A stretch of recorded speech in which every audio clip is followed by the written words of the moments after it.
भीष्म पितामह का नाम महाभारत के प्रमुख पात्रों में सर्वोपरि है। उनका जीवन त्याग, निष्ठा, प्रतिज्ञा और तप का प्रतीक माना जाता है। जन्म से लेकर मृत्यु तक उनका हर कार्य, हर घटना मानवीय गुणों की चरम सीमा को दर्शाती है। आइए भीष्म पितामह की कहानी को विस्तार से जानते हैं ताकि इसे एक रोचक और प्रेरणा प्रस्तुत किया जा सके। भीष्म पितामह का वास्तविक नाम देवव्रत था। उनका जन्म महाराज शांतनु और गंगा के पुत्र के रूप में हुआ। पृष्ठभूमि: महाभारत काल में गंगा नदी के तट पर महाराज शांतनु को एक दिव्य स्त्री गंगा मिली। उनका सौंदर्य अद्वितीय था। गंगा ने उनसे विवाह के लिए एक शर्त रखी कि वे उनके किसी भी कार्य में हस्तक्षेप नहीं करेंगे। शांतनु ने यह शर्त स्वीकार कर ली। देवव्रत का जन्म: गंगा और शांतनु के मिलन से 8 पुत्रों का जन्म हुआ, लेकिन गंगा ने 7 पुत्रों को जन्म लेते ही नदी में बहा दिया। यह उनके पूर्व जन्म के श्राप का परिणाम था।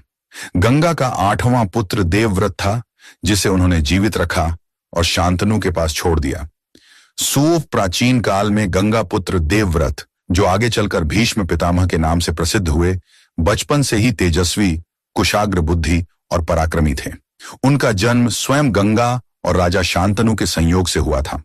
गंगा ने पुत्र के पालन पोषण का संकल्प लिया था और उन्होंने बचपन में ही देवव्रत को अत्यंत विशेष शिक्षा देने का निश्चय किया। जब देवव्रत कुछ बड़े हुए, गंगा ने उन्हें शिक्षा के लिए महर्षि वशिष्ठ के आश्रम में भेजा। महर्षि वशिष्ठ उस समय के परम विद्वान और ब्रह्मज्ञानी थे। उन्होंने देवव्रत को वेद, उपनिषद, धर्मशास्त्र, राजनीति और आध्यात्म का गहन ज्ञान प्रदान किया। देवव्रत ने गुरुकुल में रहते हुए गुरु वशिष्ठ की हर बात को मनोयोग से सीखा और कुछ ही वर्षों में वे वेदों के प्रकांड पंडित बन गए। लेकिन गंगा का संकल्प था कि उनका पुत्र सर्वश्रेष्ठ योद्धा और नीतिज्ञ बने। इसीलिए उन्होंने देवव्रत को अस्त्र शस्त्र विद्या सिखाने के लिए परशुराम के पास भेजा। परशुराम भगवान विष्णु के 6ठे अवतार माने जाते थे और उनके जैसा युद्ध कला का गुरु उस युग में दूसरा कोई नहीं था।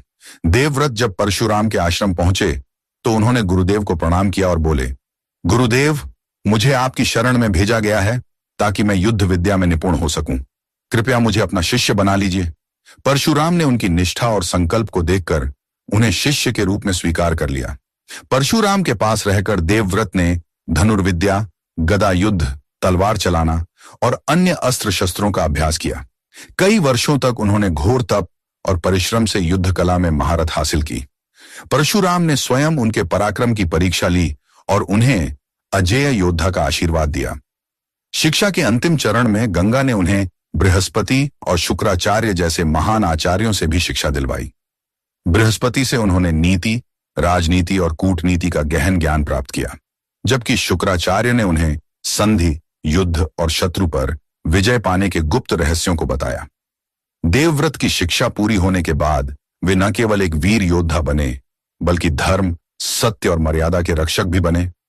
उनकी शिक्षा ने उन्हें इतना सक्षम बना दिया कि उन्होंने जीवन भर अपने पिता और कौरव वंश की रक्षा की। महाराज शांतनु को एक दिन वन में मत्स्यगंधा सत्यवती नामक कन्या से प्रेम हो गया।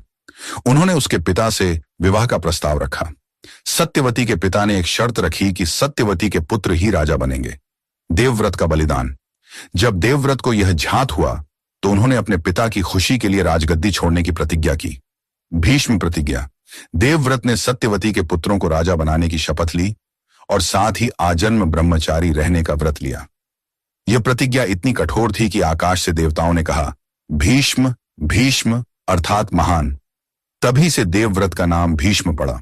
इस प्रतिज्ञा के कारण भीष्म ने अपना समस्त जीवन त्याग और निष्ठा के आदर्श पर बिताया। भीष्म पितामह ने अपना जीवन कुरुवंश की सेवा में अर्पित कर दिया। उन्होंने अपने पिता शांतनु के बाद सत्यवती के पुत्रों चित्रांगद और विचित्र वीर्य का पालन पोषण किया। विचित्र वीर्य के पुत्र न होने पर भीष्म ने कुरुवंश की निरंतरता के लिए वेद व्यास की सहायता से धृतराष्ट्र, पांडु और विदुर को जन्म दिलवाया। भीष्म ने धृतराष्ट्र के पुत्रों कौरव और पांडु के पुत्रों पांडव का संरक्षण किया। वे दोनों भाइयों के बीच समान व्यवहार रखते थे। उन्होंने गुरु द्रोणाचार्य से उन्हें अस्त्र शस्त्र विद्या सिखाने का प्रबंध किया। कुरुवंश में जब कौरव और पांडवों के बीच मतभेद बढ़े तो स्थिति महाभारत के युद्ध तक पहुंच गई। भीष्म की धर्म संकट। भीष्म पितामह जानते थे कि पांडव धर्म के मार्ग पर हैं, लेकिन उन्होंने अपनी प्रतिज्ञा के कारण कौरवों का साथ दिया। उन्होंने कौरवों की ओर से युद्ध में सेनापति का पद संभाला। भीष्म पितामह के पास युद्ध कला का अपार ज्ञान था। उन्होंने 9 दिनों तक अकेले ही पांडवों की सेना को परास्त किया। शिखंडी का प्रयोग। भीष्म ने प्रण लिया था कि वे किसी स्त्री पर शस्त्र नहीं उठाएंगे। पांडवों ने इसी बात का लाभ उठाकर शिखंडी को उनके सामने युद्ध के लिए खड़ा किया।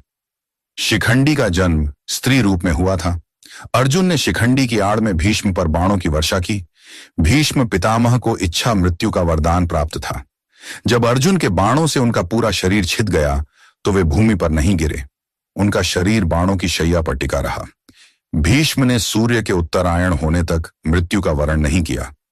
बाणों की शैया पर लेटे हुए उन्होंने धर्म, नीति और मोक्ष का उपदेश दिया। अगर ये कहानी आपको पसंद आए तो लाइक करें और सब्सक्राइब करें और कमेंट करें और अपना प्यार दिखाएं।